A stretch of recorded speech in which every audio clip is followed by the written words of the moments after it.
Ledger's latest device, the Nano S Plus, has launched and is now generally available on their website. You could jump on and buy one today. In anticipation of that, I actually ordered one of the Genesis Edition ones as soon as pre-orders opened. So I just want to run through an unboxing, setup and review of this device. And I'm also going to run through how it compares to the Nano S and the Nano X, and why you might want each of these different devices. And if you haven't already done so, hit subscribe, and that way you can stay in the loop for content I make to help you find your way in the crazy and often hostile environment that is cryptocurrency. All right, so this is the device, so let's open it up.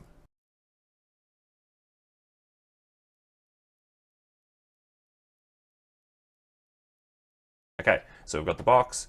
We've got sort of an overview card that sort of tells you everything you can do with the Ledger and with Ledger Live, you know, buy, sell, exchange, grow, send and receive.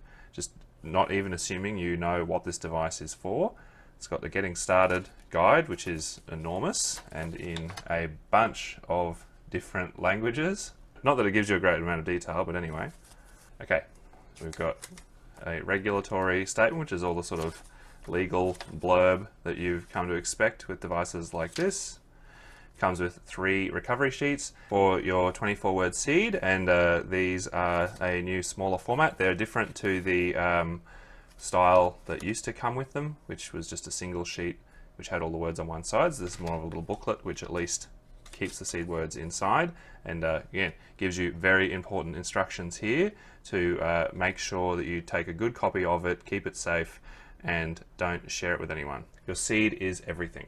My other suggestion is that you do actually use these, in that I often do recoveries for people who have mixed up their backups. It happens all the time, and you know, they'll just have a bunch of different seed phrases written in a notebook or something like that, whereas at least if you use these, you know that this is for your ledger. Comes with a USB cable, standard USB-A on one end and USB-C on the other. Comes with a little keychain thing, and comes with some stickers. Though again, probably not a good idea to advertise to everyone that you've got crypto and that you use a ledger, but anyway. And finally, we have the Nano S Plus. This one obviously is a Genesis edition, though it's identical to everything you would normally get, except mine came with the NFT card. So I'll just quickly run through the basic setup for this device, just in case you got it brand new. Again, if you're not interested in that bit, you might want to just skip past using the chapter markers in the search bar. So this is the device itself, and you can see it's actually got a plastic little thing on there. Yeah, here we go. We'll just follow the bouncing ball on this one and just do exactly what it says, just assuming you're totally new. So download. We'll download the Windows app because I'm on Windows.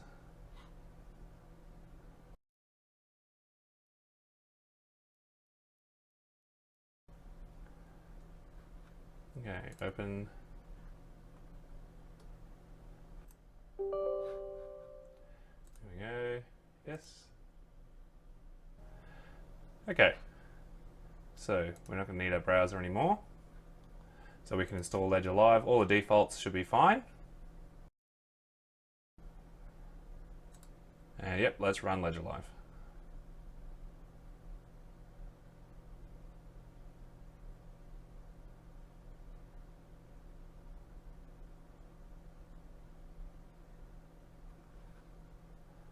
We'll go full screen. And we're just going to follow the instructions in Ledger Live. So we'll say get started. Yep, into the Ledger app. We have the Nano S Plus. I do like the 3 pictures that they have here. It does match the shapes of the devices that we have here. So I've got the Nano S Plus, the one with the rounded edges and the 2 buttons. We'll say I am using it for the first time. This question could be a bit confusing. It's not about, you know, are you using this device for the first time? It's, do you already have a recovery seed that you're wanting to use from another device on this one, okay? If you're coming from a Nano S or even a Nano X, you can just enter your recovery seed directly into the Nano S Plus and it will, you know, just work. So the process for importing your existing recovery seed into your Nano S Plus is very straightforward, and this is the step where you would want to say you already have a recovery phrase, and it'll guide you through that process. So we are going to go with this one.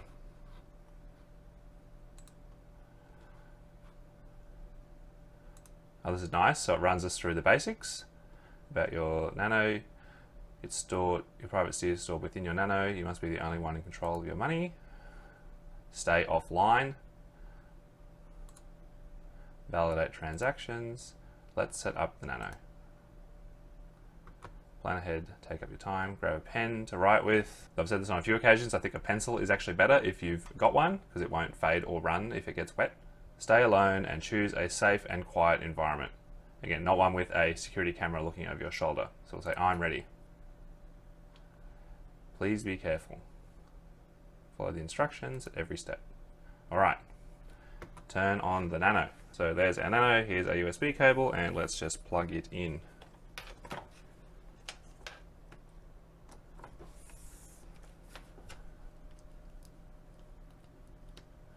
There we go. Ledger. Welcome to the Nano S Plus. Press the right button to continue. So you got the right button and the left.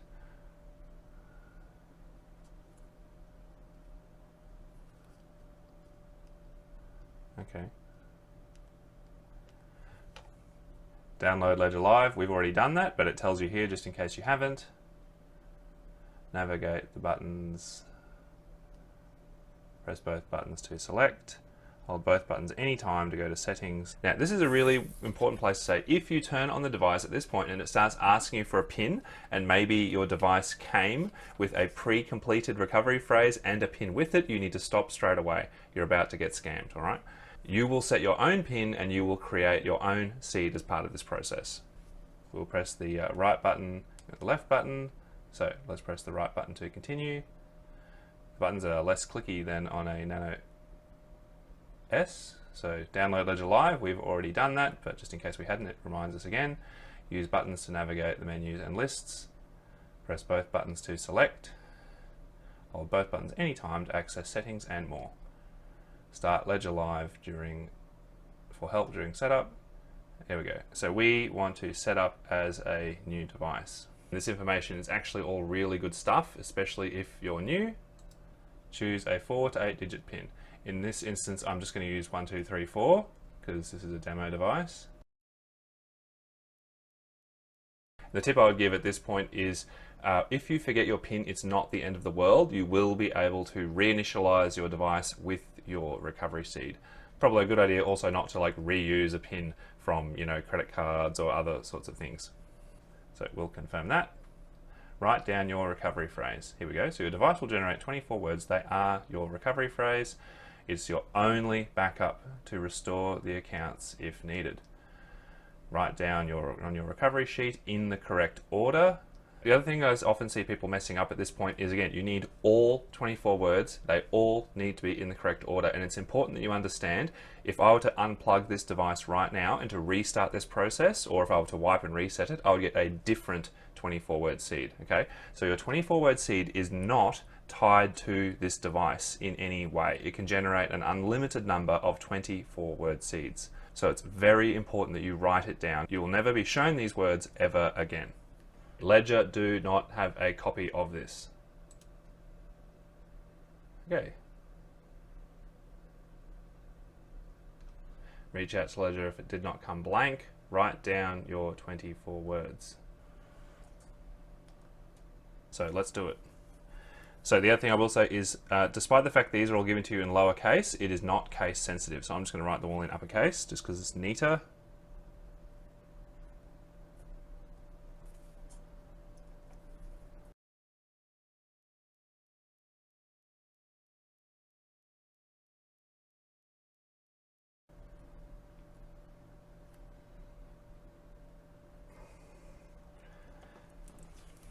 Okay.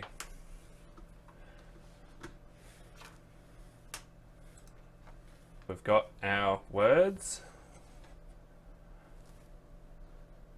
And if we say next here over in Ledger Live, it's going to tell us to confirm it.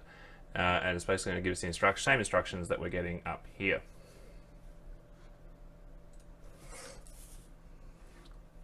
So basically now we have to go through and confirm every word to make sure they are all correct and all in the right order. You'll notice for each word, it actually gives us a few options to pick from. So we have to make sure we're picking the right one. Pink.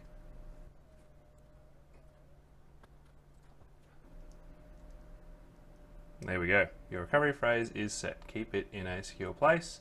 If forgotten, lost, or stolen, all your assets will be immediately lost. Never share it with anyone. Ledger will never ask you for it. The thing to be really clear about is Ledger will never ask for it. Neither will Ledger Live. The only place you will ever enter these 24 words is on the physical device itself. You will never need to enter that into a website. You'll never need to enter that into a wallet app or anything like that. Your recovery phrase is the #1 thing that scammers are after. Press both buttons to continue. So we'll do that. Donk. I have to say, I really like the initial setup process now that Ledger have. Not only does it give you a full 24 words and verify all 24 of them, unlike a lot of other devices on the market, but the fact that they only give you a smaller number of words to pick from each time has really sped up the whole process. And if you want to see what the old process used to look like, you can watch my previous video on setting up a Ledger Nano, which is a bit older, over here. Next step. Hide your recovery phrase. Again, this is the same warning I gave you. Enter these on your hardware wallet only, not on computers or smartphones. Never share it with anybody. Okay, I'm done. Game on. Simple quiz. So, your crypto is actually stored on the blockchain, though the private keys associated with your crypto are stored on the Nano. So we'll say on the blockchain. If my recovery phrase is no longer secure, your crypto is no longer safe and you need to transfer them to a secure place. And you need to do that as soon as you possibly can. When I connect my Ledger Nano to an app, your private key stays offline. Your private key is actually never shared with the computer you're connecting it to.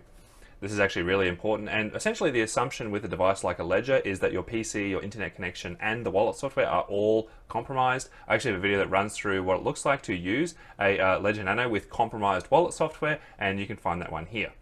So, private key is still offline. Finish quiz. Already a pro. Yes! Genuine check, so it checks the Nano. Your device is ready, so go to the dashboard. Yep. Okay, here we go. So we'll allow Ledger Manager.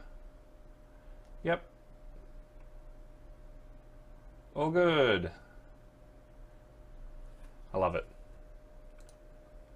Before we can do anything, we are going to have to add accounts for all the different types of crypto we have. And the good thing about this process is it will actually automatically install the apps that we need for the accounts that we are installing if we don't have them. So we can see, for example, here it's installing the Bitcoin app. There we go. So we'll open the Bitcoin app, we'll press both buttons.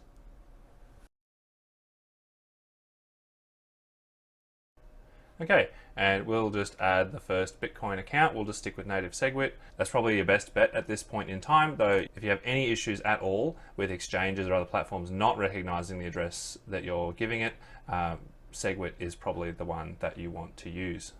The SegWit account type will work with everything, but also gives you some of the fee savings of SegWit. In 2022, native SegWit is probably going to be fine for everything that you really need. We'll just stick with the defaults. So we'll say add accounts. And there we go. So now if I go into accounts, I can see the Bitcoin account in here. And if I hit receive and say continue, there we go. So I will see an address here in Ledger Live, and I will also see the address verified over here. So it's important to verify the address over here, because this address here could actually be compromised if you had malicious wallet software or something else malicious on your PC. I'm just going to send some funds there right away, so I'm also going to say show QR code. So I've sent those funds, and I will approve that. Address shared securely. Done. So I just sent that Bitcoin, and those funds have now appeared in my wallet. They're not yet confirmed, but they're on their way, so that is great. Now that that has confirmed, we can actually just hit send, and we'll just put in the Bitcoin address from a tip wallet. Send max. We'll just leave the fees as default, and we'll say continue. So it's going to open the Bitcoin app.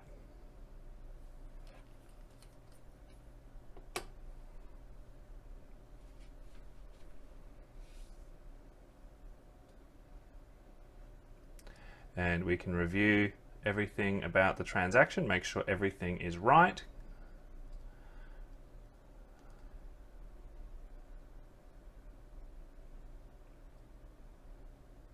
And there we go. Transaction sent. Alright, so just comparing the Nano S to the Nano X, I've got the S Plus on the left and the Nano X on the right. They do have a different capacity in terms of how many apps you can install on there. So Nano S Plus is definitely going to have no problem storing about 24 apps, which is a bunch of different apps for different chains. But yeah, not quite as many as the X. But if we swap out the Nano X for a Nano S and we compare the Nano S Plus here on the left again to a original Ledger Nano S, we can see that it has a much higher capacity. So I've just installed both the Bitcoin and Ethereum apps on both of them, and we can see that the Nano S that has used up the vast majority of space on the device, whereas for the Nano S Plus there is still tons. If you're just sticking with Bitcoin and Ethereum and various clones, you can get away with the Ledger Nano S, whereas if you want to be able to install, you know, Ripple, Cardano, Avalanche, just whatever you want pretty much, your Nano S Plus is going to have no trouble with that at all. This difference between some apps being big and some apps being small should help you to make sense of the sort of marketing numbers that Ledger throw around, saying, you know, you can fit hundreds of apps on there for like the Nano S Plus and the X. And that's true as long as they are small apps for projects that are essentially just copies of other larger, more established projects. The one thing that's worth mentioning here actually is when it comes to these apps on your devices, you can actually freely install them and uninstall them on the devices, and it doesn't actually impact any of your funds. Uninstalling these apps from your wallet doesn't just make your funds disappear. You can simply reinstall the app and you'll be able to access all the funds again, as though nothing had ever changed. It's also worth just spelling out that all of the different tokens that you might get on DeFi platforms, you know, whether that's PancakeSwap or Uniswap, all of these things are just tokens that make use of the app for their native chain. So for example, if you have the Ethereum app installed or the Binance Smart Chain app, you can then use your ledger with all of these different tokens that are on that network without needing to install any extra apps. And likewise, the same is true for the Ethereum app. Once it's on there, you know, you can use all of these different ERC20 tokens on that network without having to install any extra apps. So understanding the difference between a native coin on a blockchain and a token on that blockchain does matter in terms of deciding how much space you might need for all the different apps on your ledger. In terms of the question of which Ledger Nano device is best for you, at the end of the day, the Nano S is still available and it is still the cheapest device, not by a huge amount, but it's still definitely cheaper. And look, if you're just doing Bitcoin and Ethereum and you're primarily just using your desktop or an Android device that you're connecting via a USB cable, the Nano S is still a perfectly fine and very capable device. It is excellent value, because the functionality is the same across all three devices for the most part. The Nano X is still the device that you're going to want to use if you are primarily a mobile user, because Bluetooth connectivity is great. And again, if your mobile is an Apple device, an iPhone, this is your only option. You cannot connect your Nanos via a USB cable to an iPhone. They will not work. The Nano S Plus is an excellent device if you're happy to use the device only hardwired. The only other thing to consider if you're looking to store these devices like in a safe over the long term is that the Nano S and the Nano S Plus don't have an internal battery in them. So there's actually not a whole lot to go wrong with them over the long term, whereas the battery in a Nano X will eventually fail. That's not a matter of if, it's a matter of when. It'll take, you know, years for that to happen, but it will eventually fail. And you could still use the device hardwired. But again, if you're looking to store a device you just throw in a safe and come back to in a couple of years, one of these two devices is probably actually a better bet than this. Now, the other thing that might be important to you is which USB connector they use. So the Ledger Nano S still uses a standard sort of micro USB connector, whereas the S Plus and the X both use a more modern USB-C connector. So if you're someone who has moved everything over to USB-C, that on its own might be a reason to consider the S Plus over the S. And if you are happy to spend a little bit extra, the S Plus is probably your best bet long term in terms of both longer term support, being a newly released product as opposed to the S, which is several years old now, and also just having more space for if you change the way you're going to use your crypto over the next couple of years. So in terms of a bit of a summary, the Nano S Plus is an excellent device.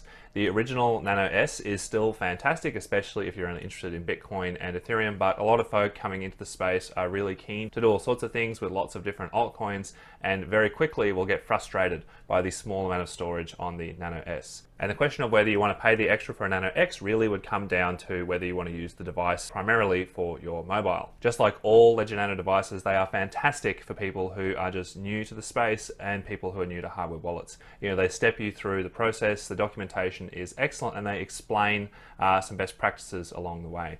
The Ledger also doesn't cut corners with things like verifying your seed phrase in the way that Trezors currently do, so you can be confident that your backups will work when you actually need them.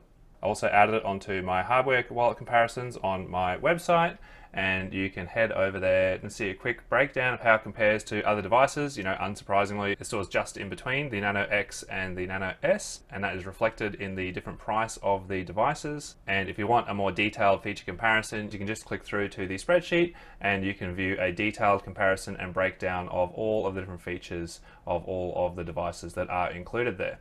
If you've got any questions about the device, definitely just leave a reply in the comments. I do my best to reply to all of them. And if you think a Nano S Plus would help boost the security of your setup and you want to help me out in the process, there is an affiliate link in the description. Thanks for watching. I hope that was helpful. Hit like if you think that other people would find this video useful, and hit subscribe if you'd like to be kept in the loop about future content I make that helps people stay safe in the crypto space and to recover if they get into trouble. If you have any questions about this video or a topic that you'd like me to cover, just leave a reply.